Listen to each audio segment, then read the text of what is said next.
Mga kapuso, ginulat ng tila buhanging nilipad ng hangin ang ilang bahagi ng Metro Manila kahapon. Hindi po ito sandstorm ayon sa Pag-asa, kundi bugso ng hangin sa unahan ng thunderstorm o yung gust front. Pero saan naman galing ang alikabok? Nakatutok si June Veneracion.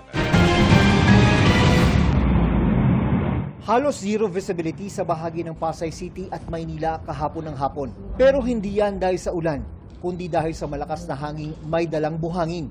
Mga bandang alas 3 ng hapon, nagkaroon ng isang malakas na hangin dito. Napakalakas.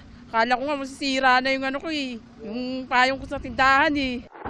Bagaman humupa na ito kumpara kahapon, may mga nagsusuot pa rin ng face mask kanina. Ikinagulat ng marami ang inakalang sandstorm, lalo't sa gitnang silangan ito karaniwang nararanasan. Ayon sa Pag-asa, hindi talaga ito sandstorm.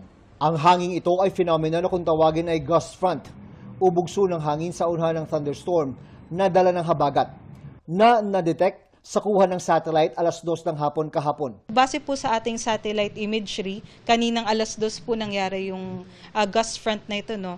Sa estimate naman ng EMB o Environmental Management Bureau ng Department of Environment and Natural Resources, batay sa mga kuha ng satellite, nasa 40 kilometro hanggang 50 kilometro ang kumpul ng buhangin at iba pang particles na itinulak pataas ng hangin.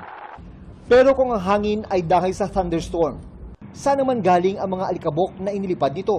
Isa sa tinitingnan dyan is yung mga buhangin na nasa reclamation area.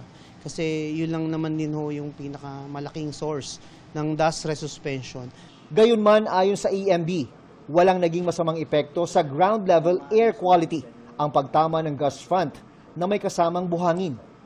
Di hamak umanong mas masama ang sitwasyon tuwing bagong taon na umaabot sa unhealthy at acutely unhealthy ang air quality. Wala po halos naging epekto sa kalidad ng hangin ang nangyaring resuspension po ng mga sand na dala ng gust front ng habagat.